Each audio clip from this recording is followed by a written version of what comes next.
அரங்கத்தில் இருக்கும் அனைவருக்கும் வணக்கங்கள்.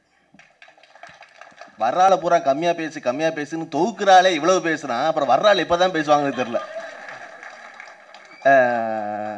எனக்கு பிடி செல்வகுமார் அவர்கள் பேசிய பொழுது ரொம்ப கடைசியில் உட்கார்ந்துருந்ததுனால செல்வகுமார் அவருடைய முகம் தெரியல. அங்கேருந்து முகம் தெரியாமல் பார்க்கும்போது எனக்கு ஒரு கணம் எஸ்ஏ சந்திரசேகர், இயக்குனர் எஸ்ஏ சந்திரசேகர் தான் வந்து பேசுகிறாரு போல இருக்குன்னு அப்படியே டிட்ட ஒரு மனுஷன் 25 வருஷம் கூட இருந்தால் குரலுமா அப்படியே ஆகும்னு எனக்கு தோணுச்சு. நீங்கள் இன்னொரு தடவை பிடி செல்வகுமார் பேசும்போது கேளுங்க, அதே போல் இருக்குது.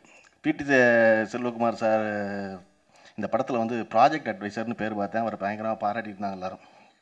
கஞ்சா கருப்பை பொறுத்தளவில் நான் எப்பொழுது என்ன நினைப்பேன்னா, கஞ்சா கருப்பை பார்க்கும் பொழுதெல்லாம் எனக்கு புத்தனுடைய ஒரு கதை தான் ஞாபகத்துக்கு வரும். புத்தன் வந்து ஞானம் பெற்று அரண்மனை விட்டு வெளியேறிடுறான். வெளியேறி பயணம் போகிறான் நாடு முழுக்க பயணம் போகும் பொழுதெல்லாம் அங்கங்கே புத்தனை வலியுற்றி பல சீடர்கள் சேர்றாங்க புத்தனோட. புத்தன் கடந்து போய்கிட்டே இருக்கான். பிக்குகள் சேர்பவர்களெல்லாம் பிக்குகள் வராங்க, பின்னாடி போகிறாங்க. ஒரு நாட்டில் போய் தங்கும் பொழுது அடுத்து ஒரு மலையை தாண்ட வேண்டியது இருக்குது. இன்றைக்கி ராத்திரி தாண்டும் பொழுது அந்த மன்னன் சொல்கிறான், புத்தரை இந்த பக்கமாக போகாதீங்க, அங்கே வந்து கங்குலி மாலான்னு ஒரு அரக்கன் இருக்கான். அந்த அரக்கன் வந்து இந்த நாட்டின் மேல் கொண்ட வன்மத்தினால் அந்த மலையில் போய் தங்கியிருக்கான். எதிரில் யார் வந்தாலும் அவங்கள கொன்று அவங்களுடைய சுண்டு விரலை எடுத்து மாலையாக போட்டுக்குவான். அதனால் அவன் 100 பேரை கொண்டுட்டு தான் அந்த நாட்டுக்குள்ளே வர்றதுங்கிற சபதமேற்று இருக்கான். அவன் 99 விரல் சேர்ந்துருச்சு. இன்றைக்கி ராத்திரி நீங்கள் போகிறேங்கிறீங்க, புத்தரே உங்கள் விரல் 100வது விரலாக இருந்த போது போகாதீங்க அப்படின்னு.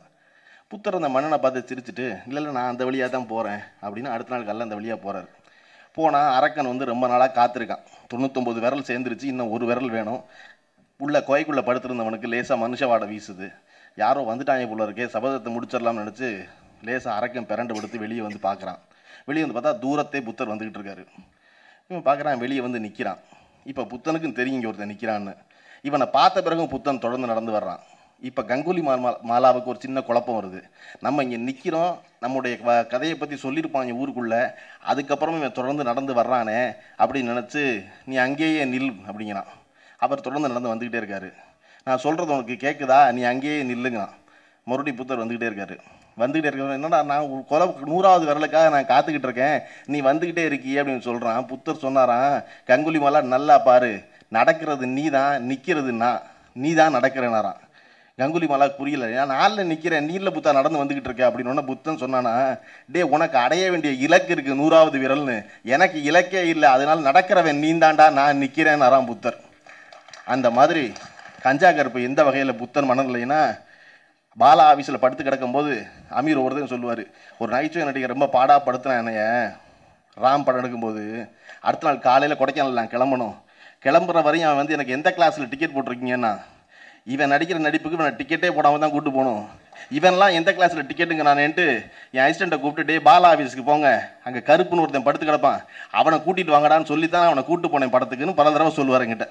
அதை போல் எதுக்கு சொல்கிறேன்னா, புத்தர் போல் வந்து கஞ்சா கருப்புன்னா, அண்ணன் நடிக்க கூப்பிட்றீங்களா வர்றேன், சிம்புதேவன் கூப்பிட்டு ஹீரோவாக கூப்பிட்றீங்களா வர்றேன், நம்ம இயக்குனர் கோபி போய் அண்ணன் படம் தயாரிச்சிருங்க வர்றேன், எனக்கு என்னப்பா ஒன்றுமில்லை, சினிமாவில் ஏதாவது செய்யணும்னு வந்தேன், இழப்பதற்கு ஒன்றுமில்லை, அதனால பயணம் தான் முக்கியம், வாங்க போகணும்னு வந்துக்கிட்டே இருக்க ஆள் தான் கஞ்சா கருப்பு நான் நம்புகிறேன்.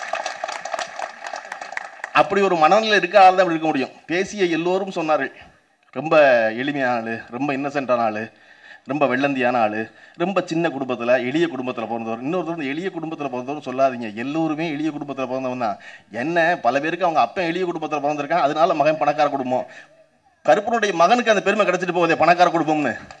ஏன்னா எடிட்டர் லெனின் சொன்னார் ஒரு தடவை, எல்லாரும் கிராமத்துலேருந்து வந்து 80களில் வந்து இயக்குநர்களுக்கு சொல்லுவது ஒரு பெரிய மரியாதையாக இருந்த பொழுது லெனின் சொன்னார், யோ நான் மெட்ராஸ் கிராமமாக இருக்கும் போதே பிறந்தவன், நீங்கள் எல்லாம் வந்து தான் இது மெட்ராஸ் ஆயிடுச்சுனாரு. அந்த மாதிரி இது ரொம்ப எளிய குடும்பம்னு சொல்லிக்கிட்டே இருந்தாங்க. ரொம்ப கவனிக்க வேண்டிய செய்தி என்னென்னா, எளிய குடும்பத்தில் பிறந்த கருப்பு தயாரிப்பாளராவது ஒன்றும் செய்தியே இல்லை. தயாரிப்பாளரான அதுக்கு பிறகும் அவன் எளிமையாக இருப்பதான் சிறப்புன்னு நான் நினைக்கிறேன். அந்த சிறப்பு வாய்ந்த கருப்பும் கோபியும் இந்த படத்தில் பெருமணம் சம்பாரித்து அவர்களுடைய பிள்ளைகளுக்கு இவர்கள் எளிய குடும்பத்தில் பிறந்தவர்கள் என்ற பேரை பெற்றுக் கொடுக்காம பெருமணத்தை சேர்த்து வைக்கணும்னு வாழ்த்துறேன், வரவேற்கிறேன். நன்றி.